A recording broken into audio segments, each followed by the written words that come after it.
નમસ્કાર મિત્રો, વિડીયોમાં તમારું સ્વાગત છે। જી હા મિત્રો, અત્યારે હાલના મોટા અને મહત્વના સમાચાર સામે આવી રહ્યા છે। તો મિત્રો, સમાચારમાં વાત કરીએ તો ઉત્તર પ્રદેશના મથુરા જિલ્લામાં એક દુઃખદ અકસ્માતના સમાચાર સામે આવી રહ્યા છે। વૃંદાવનના યમુના નદીમાં સ્ટીમર પલટી મારી જતા લગભગ 10 લોકોના મોત થયા છે। 1 ડઝનને અન્ય ગુમ થતા અહેવાલ છે। અહેવાલ અનુસાર સ્ટીમરમાં આશરે 30 લોકો સવાર હતા। આ અકસ્માત વૃંદાવનના સુંગાર ઘાટ નજીક થયો હતો। માહિતી મળતાની સાથે જ પોલીસ ઘટના સ્થળે પહોંચી ગઈ હતી અને ડાયવર્સનો ઉપયોગ કરીને બચાવ કામગીરી ચાલુ કરી હતી। અહેવાલ અનુસાર શુક્રવારે કોતવાલી વૃંદાવન વિસ્તારમાં એક દુઃખદ અકસ્માત થયો હતો, જ્યારે શ્રદ્ધાળુઓએ લઈ જતી સ્ટીમર બેકાબૂ રીતે પલટી ખાઈ ગઈ હતી। અકસ્માતમાં 6 લોકોના મોતની પુષ્ટિ થઈ છે, જ્યારે 15 લોકો સુરક્ષિત રીતે બચાવી લેવામાં આવ્યા છે।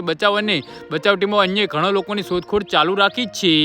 જી હા મિત્રો, પ્રાપ્ત માહિતી અનુસાર સ્ટીમરના પંજાબ લુધિયાણાથી મથુરા વૃંદાવનની મુલાકાત લેવા માટે આવેલા આશરે 30 યાત્રાળુઓ હતા। એવું કહેવામાં આવી રહ્યું છે કે સ્ટીમર યમુના નદી પર સફર કરી રહ્યું હતું ત્યારે અચાનક પેટ્રોલ પુલ પાસ સાથે અથડાઈ ગઈને ટક્કર એટલી જોરદાર હતી કે સ્ટીમર સંતુલન ગુમાવી બેઠીને પલટી ખાઈ ગઈ હતી, જેના કારણે મુસાફરોને ગભરાટ ફેલાયો હતો। જી હા મિત્રો, તો આના વિશે તમારું શું કહેવું છે તો નીચે અમારી કમેન્ટ બોક્સમાં જરૂરથી જણાવજો અને અમારી યુટ્યુબ ચેનલને સબસ્ક્રાઈબ